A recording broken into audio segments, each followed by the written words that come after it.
കടലും കടലിനകത്ത് മീനും ഉണ്ടെങ്കിൽ ഞാൻ എങ്ങനെയും ജീവിച്ചോളാന്ന് പറയാം. മീൻ മതി എനിക്ക് അല്ലേ. ഓക്കെ. ഇപ്പൊ ഇനിയുള്ള ബിസിനസ് ഐഡിയസിൽ മീൻ വിട്ട ഒരു കളിയില്ല വേറെ.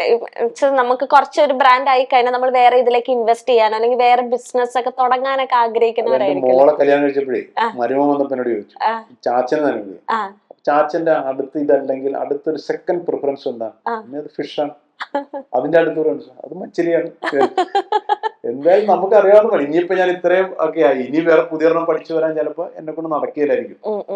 എന്നാലും എപ്പോഴും പ്രിഫറൻസ് തന്നെയാണ്. പിന്നെ മനുഷ്യല്ലേ, ഏതെങ്കിലും ഒരു സാഹചര്യത്തിൽ ചിലപ്പോൾ ഇതൊന്നും ഇല്ലാത്തൊരു സാഹചര്യം വന്നാൽ ചിലപ്പോൾ നമ്മൾ വേറെ എവിടെയും പെട്ടുമായിരിക്കും. പക്ഷെ എപ്പോഴും പ്രിഫറൻസ് ഇതിന് തന്നെയാണ്. മീൻ കച്ചവടം എവിടെ ഉണ്ടല്ലോ അതിനകത്ത് എന്തെങ്കിലും ചാൻസ് അവിടെ തന്നെ ഉണ്ടാവും. ഞാൻ ഓക്കെ. നമ്മൾ ഇൻവെസ്റ്റ് ചെയ്യുമ്പോൾ ശ്രദ്ധിക്കേണ്ടത് നമുക്ക് അറിയാവുന്ന മേഖലയിൽ ഇൻവെസ്റ്റ് ചെയ്യണതാണോ ബെറ്റർ, അതോ ഒരു എക്സ്പീരിയൻസ് എന്ന രീതിയിൽ ഒരു പുതിയ ഐഡിയ വരുമ്പോൾ അതിലേക്ക് ഇൻവെസ്റ്റ് ചെയ്യണതാണോ ബെറ്റർ? നേരത്തെയൊക്കെ പണ്ടത്തെ കാലത്ത് ഈ അറിയാവുന്ന ഒരു മേഖലയിൽ മാത്രം ഇൻവെസ്റ്റ് ചെയ്യുന്ന ഒരു കാലത്തിലൂടെയാണ് നമ്മൾ കടന്നുപോയത്. പക്ഷെ ഇപ്പോ കുട്ടികളുടെ സ്റ്റാർട്ടപ്പുകൾ വരുന്നുണ്ട്. സ്റ്റാർട്ടപ്പുകളുടെ ഐഡിയ കേട്ടാണ് ചില കണ്ണ് തല്ലിപ്പോ.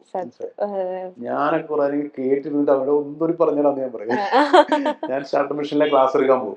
അപ്പൊ ചില പിള്ളേർ കാണാൻ വേണ്ടി അവർ ഐഡിയ പറയുമ്പോഴേ ആദ്യം കേട്ടിട്ട് ഞാൻ ഒന്നുകൂടി പറഞ്ഞെന്ന് പറയും. അത് നമ്മൾക്കൊന്നും ആലോചിക്കാൻ പറ്റാത്ത തരത്തിലേക്കാണ് പിള്ളേർ ചിന്തിക്കുന്നത്. അപ്പൊ അങ്ങനത്തെ ഒരു ഐഡിയ വരുമ്പോ അവരുടെ ഐഡിയയിൽ അവർ നിക്ഷേപിക്കണം. എന്താ പ്രശ്നം?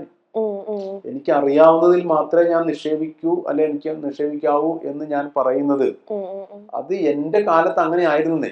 ഇന്ന് അങ്ങനെയല്ല. ഇന്ന് ഞാൻ പറയാം, ഞാനിപ്പോ ഒരു 11 വർഷം എടുത്ത് ജോലി ചെയ്ത എക്സ്പീരിയൻസ് ആയിട്ടാണ് ഞാൻ ഇതിനകത്തേക്ക് ഇറങ്ങുന്നത്. അപ്പൊ എന്നോട് ഇന്നാൾ ചോദിച്ചാൽ അങ്ങനെയാണെങ്കിൽ നിങ്ങൾക്ക് ഇനി വരുന്ന പിള്ളേരും 10-11 വർഷം എവിടെയും ജോലി ചെയ്തിട്ട് വേണം, ഒരു എക്സ്പീരിയൻസ് ആയിട്ട് വേണം ഇറങ്ങാനെന്നാണോ പറയുന്നത്? അല്ല, അതിന്റെ ആവശ്യമില്ലെന്ന്. അത് അന്നത്തെ കാലത്ത്. ഇന്ന് നിങ്ങൾക്ക് എന്തറിയണമെന്ന് എല്ലാ സാഹചര്യവും ലോകത്തുണ്ടല്ലേ. വെറുതെ 10 വർഷം നിങ്ങൾ കളയണ്ട. നിങ്ങൾക്ക് താല്പര്യമുള്ള ഇഷ്ടമുള്ള മേഖലയെ കുറിച്ച് നിങ്ങൾക്ക് പഠിക്കാനുള്ള എല്ലാ സാഹചര്യവും ഇന്ന് ലോകത്തുണ്ട്.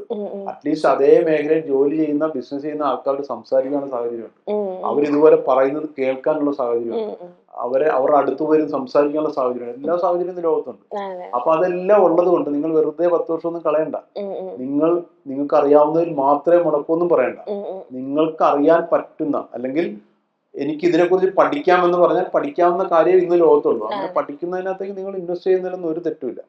പ്രത്യേകിച്ച് നമ്മുടെ കുട്ടികൾ ഇന്ന് അവരുടെ ചിന്തയുണ്ടല്ലോ, അവർ അയ്യോ മിട്ടുമിട്ടുക്കം പിള്ളേരെ.